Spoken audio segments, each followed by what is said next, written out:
So while I can't spell out biblically that God says you should get married so you can be formed more into the image of my Son, I believe absolutely is one of the tools that God uses to make that happen. This morning we were at the Mission San Luis. Who else was there this morning at the little Thanksgiving thing?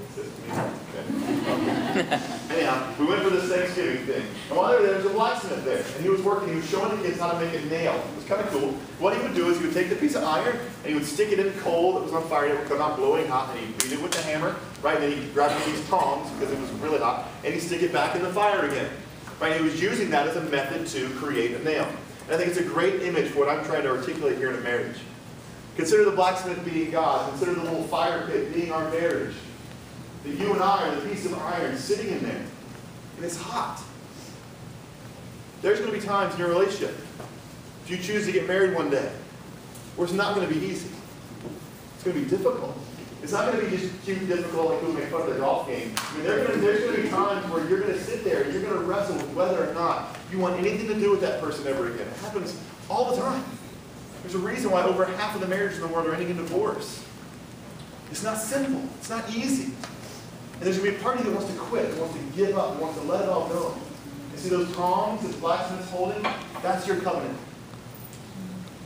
That's the fact that you said, for better or for worse, for richer or for poorer, till death do us part. God holds that covenant as He holds it to you, and He keeps you in the fire.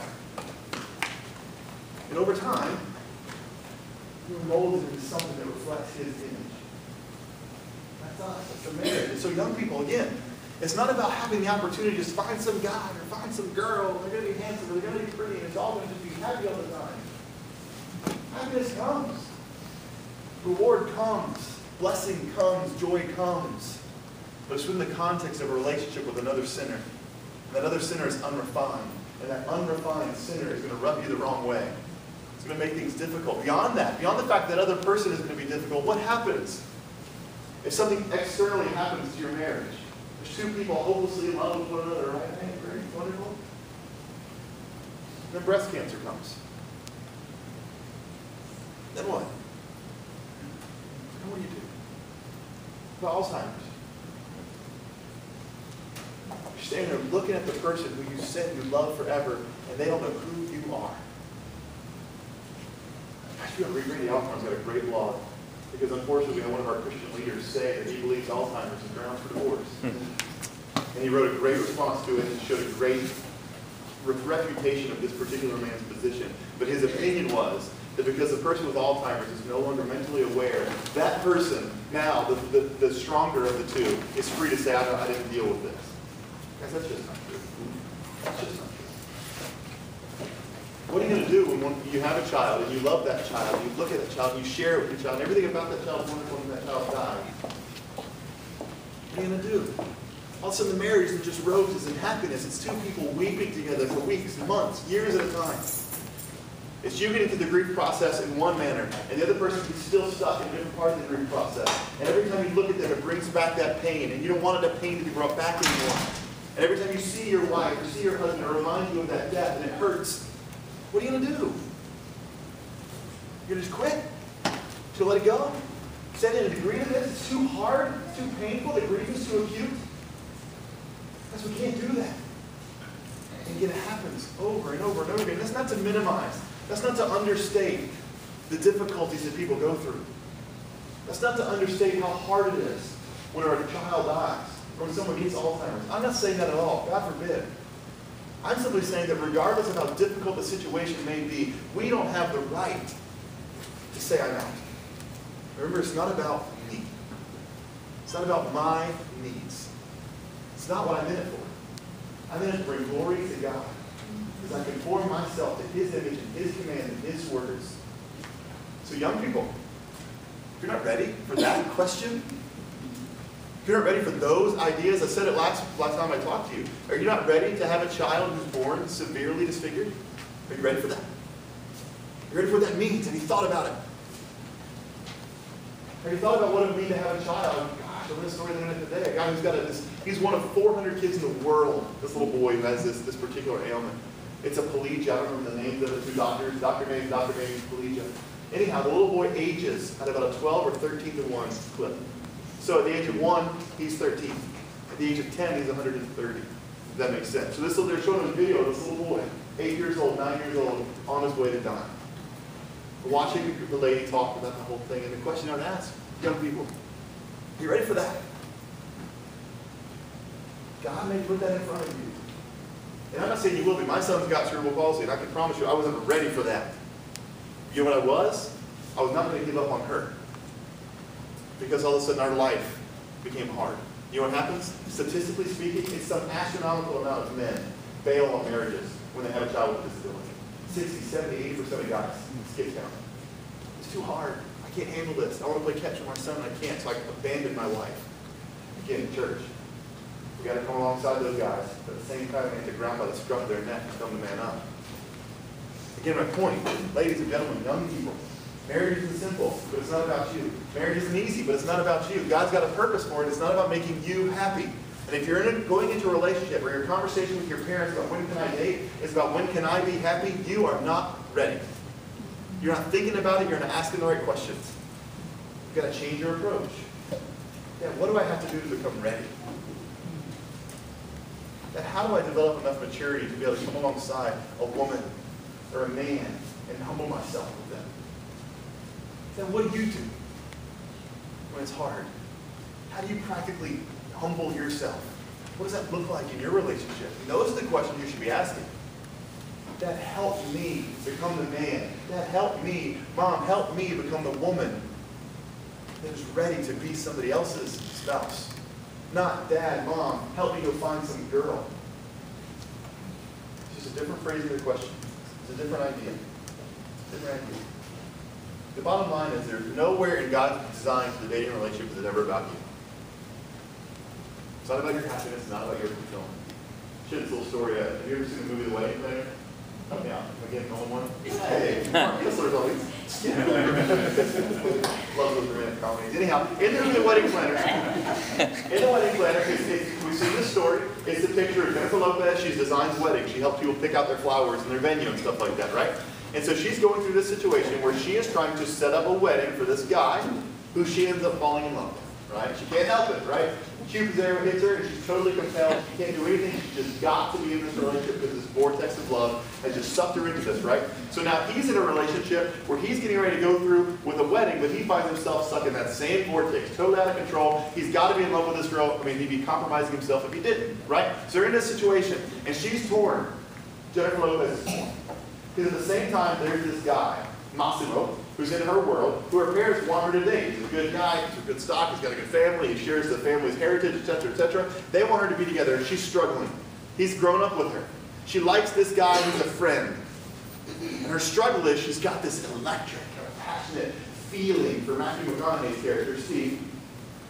And she's got this other relationship with Massimo. And she's wanting to be justified in the fact that she wants to chase after the emotion. She wants to chase after the passion that is the relationship with Steve. She sits down and she talks to her husband, her dad.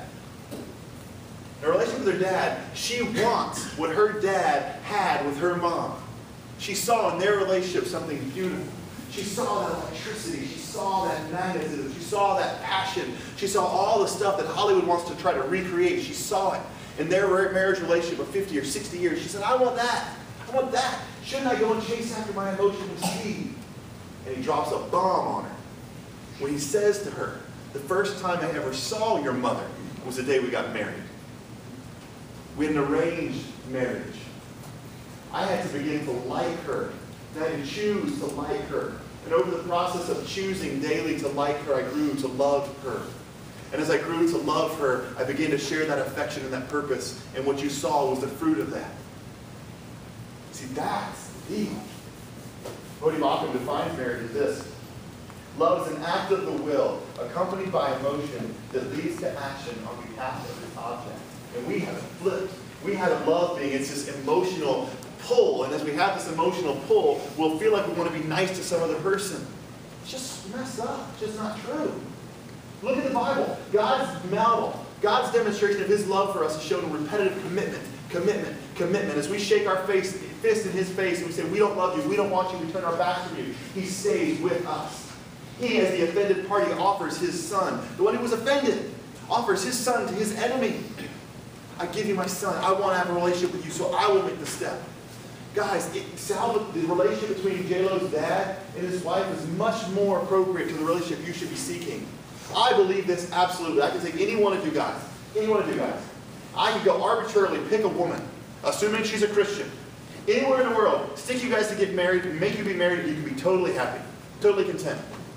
If you understood marriage isn't about you, right? If you understood marriage is a picture of God's relationship with the church, if you understood it's about selflessness, about choosing to be long-suffering and meek, once you realize that it's about you dying to self and being made more into the image of Christ, it doesn't matter who that other person is. You will eventually develop the affection.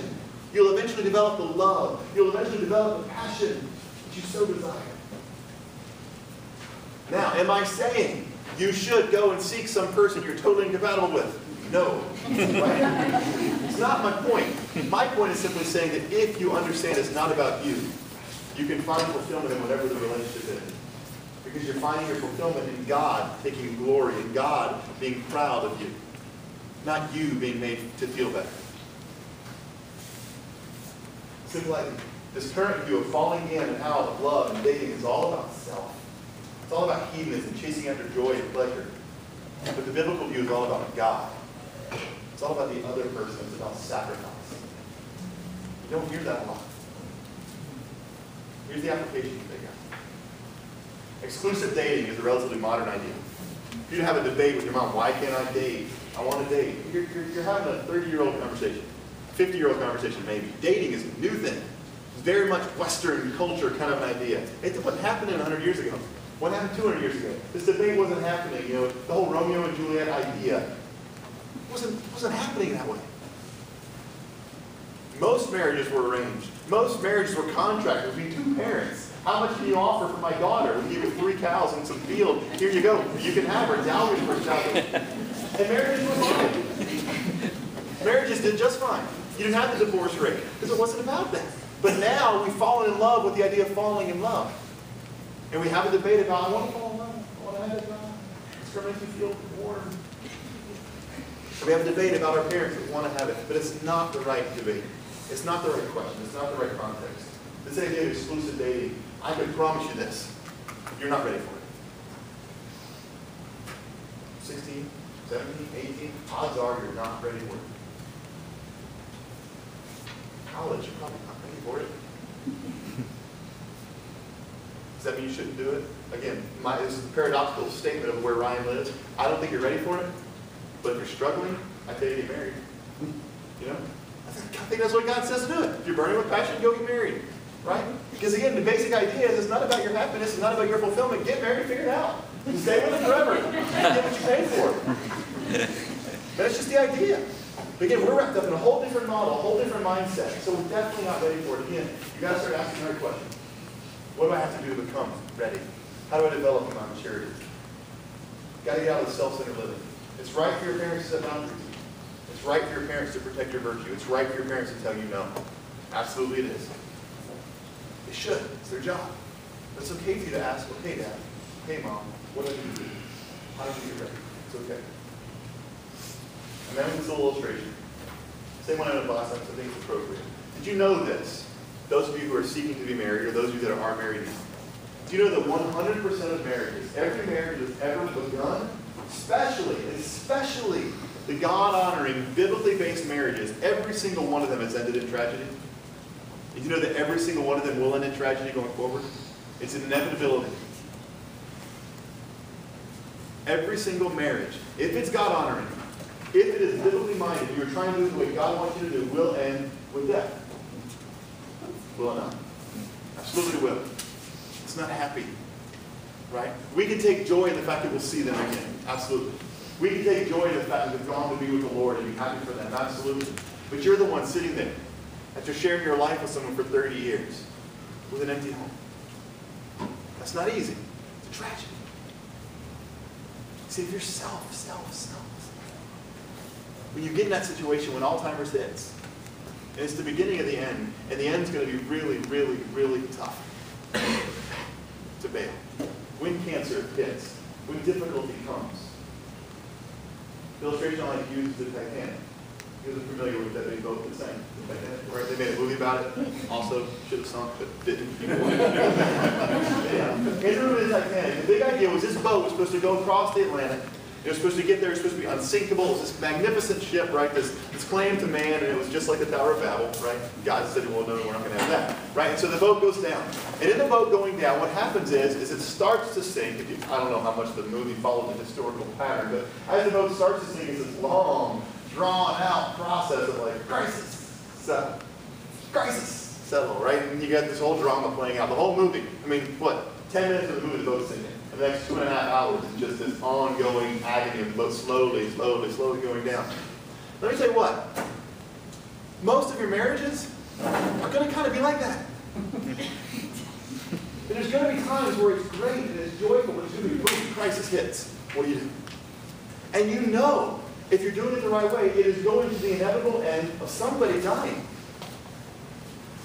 Again, I know that sounds like a morbid, kind of a negative view of the world. That's not what I'm trying to say.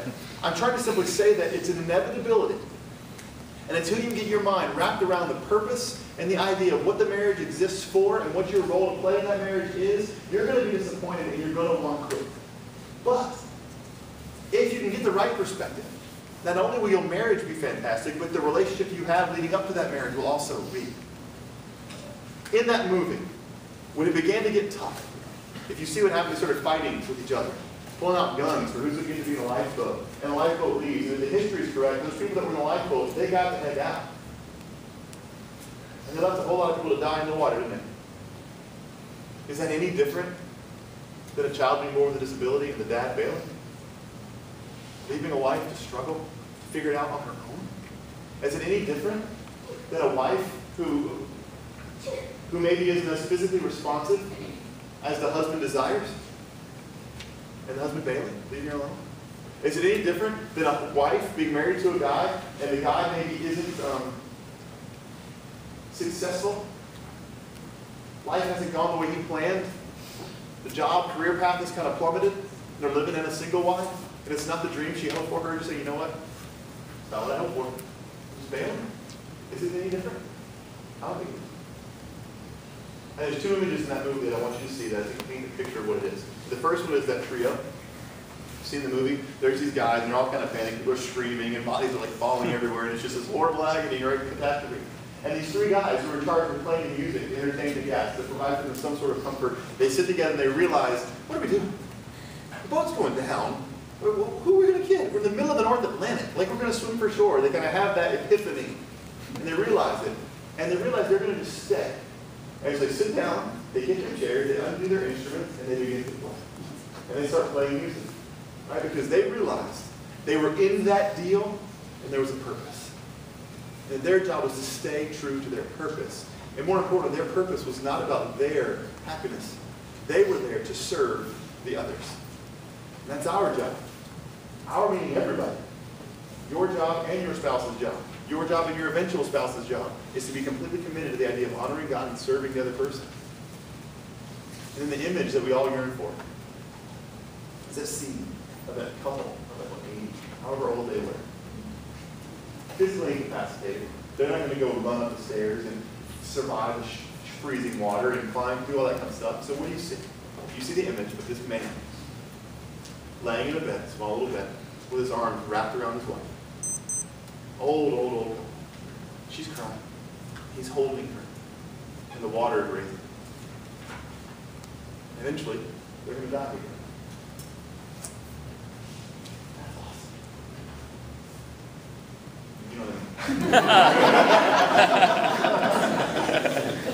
mean? The point is, that's the picture. That's us. That's you. You see, the idea is a 14-year-old, a 15-year-old, a 12-year-old. Are you picturing 75? Sitting on a rocking chair in your front porch? Are you picturing that? That's where it's going. Very quickly. Very quickly, too. So I just want to leave you with that idea. That idea. That what we're looking for, this marriage thing, the dating thing, the courtship thing, the what time do you date, when do you date, who do you date, none of it really matters. In that world, what are you supposed to do, kids? Honor your parents. What are you supposed to do, parents? Not provoke your kids to anger. Teach them. That's what this is all about. Then if you're going to ask these questions, you have to understand fundamentally what is marriage designed for. And I believe it's designed to give a picture of what Jesus' relationship with the church is. to yourselves, to the body, and especially to those outside the church, to show them what it's about. And then as you get into a relationship, it's absolutely nothing to do with your happiness and your fulfillment. It's about you glorifying God and honoring God as you worship Him through the offering of that relationship. And then your question shouldn't be, Dad, when can I date? Dad, when can I date? Your question should be, Dad, when am I going to be ready? What do I need to do? How do I mature? What does it look like? Teach me how to be a man who's worthy of a wife. Teach me how to be a wife who's worthy of a husband. Teach me how to be somebody who can be worshipful in a relationship. You begin to pray, not God, bring me a wife. God, bring me a husband. God, make me into a man, into a woman who can glorify you in my life. And understand, whenever you do find that situation, you may be 18, maybe 19, maybe 26, I don't know where you're going to be. When you finally do stand before God and stand before all of your witnesses, they say, and this drives me crazy with the divorce issue, you stand there and you say to everybody, for richer, for poorer, in sickness, in health, till death do you part. But you hold to it. You understand, when it gets hard, when it gets hard, that God is holding you by your covenant, if you will. And He's going to use what you're going through in that time, no matter how hard it is, no matter how difficult it is, to conform you into His image. That applies to you guys that are married now. It applies to you guys that are going to be married one day. God is going to use that relationship to make you into the image of His Son. And at the end of the day, at the end of the fight, at the end of the series, at the end of the context, of the difficulties you're in, whatever it may be, you're going to look more like Jesus than when it began. That's the ultimate goal of Christian faith to begin. Let's pray. Lord, we thank you for this coming together. And I appreciate the ability to focus and pay attention in this room. And my hope is that anything said tonight that is not of you, you would weed out of our memories. Anything tonight that might draw us to be contentious or debate, we would move past and try to see those moments that we can agree. If we want to have that discussion, we have that discussion, but if you want it is to edify, bring glory to you and to others, and it's not one of contention and desiring to just be right.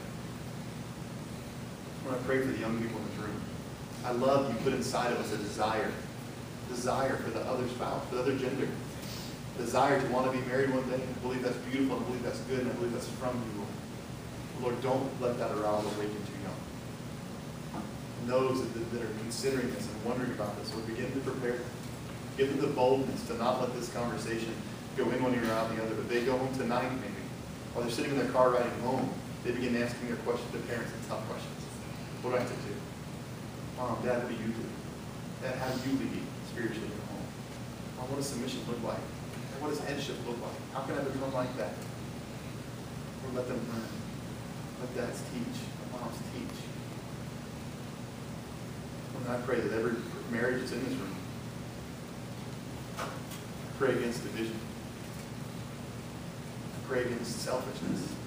I pray against the desire to quit. Lord, that every marriage is represented in this room, be it in covenant now, or one that will be in covenant in the future, they would never end outside of death. That you would raise up a picture, Lord, of your relationship to us, and it would be light to the world around us. It would be light to our children. It would be light to our grandchildren, to our great-grandchildren. As they can look and they can see that's how much you love me, God. So we thank you, Lord, that while we offended you, you sent us your Son. You gave us Jesus. He paid the price. He was the atonement. He was the redemption. When we were the offending party. You were too good. Thank you for your love and your grace and your Son, Jesus. And I know you know what time it is. It's like 12:30. I know we've been here a long time. But I told Mark that if you guys want to, if any of you have questions, I'd love to interact with the conversation. Again, all